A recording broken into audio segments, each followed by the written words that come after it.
Nanawagan ng hustisya at independent na investigasyon ng mga kaanak ng mga nasawi sa engkwentro sa Negros Occidental. Ang ilang human rights group duda sa pahayag ng militar na lehitimong operasyon ang nangyari.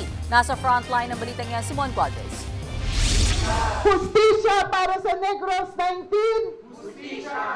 Ito ang paulit-ulit na sigaw ng mga kaanak at taga-suporta ng ilan sa mga nasawi sa nangyaring engkwentro sa pagitan ng militar at rebeldeng grupo sa Toboso, Negros Occidental noong April 19.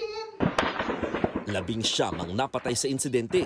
Kabilang isang student leader, isang mamamahayag, 2 dayuhan, ilang peasant rights activists at maging ilang menor de edad.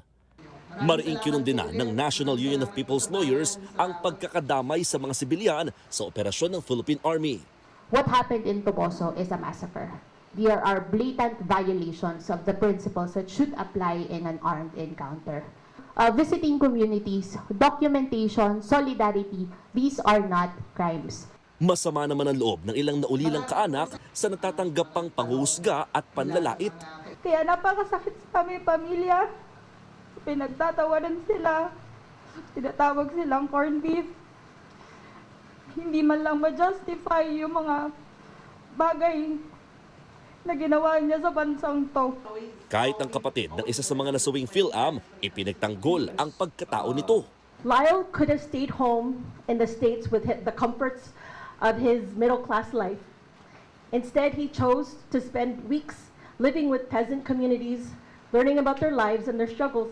Dinipensahan din ng mga kasama ng mga nasawi kung bakit kasama nila sa lugar ang rebeldeng grupong New People's Army o NPA. Normal po sa mga scholar ng bayan, sa mga estudyante na lumabas sa classroom, pumunta sa different part ng communities, sa rural communities para alamin yung nangyayari doon, yung conflicts ng power between the farmers and the land grabbers. Bakit pumatay ng civilian ang AFP?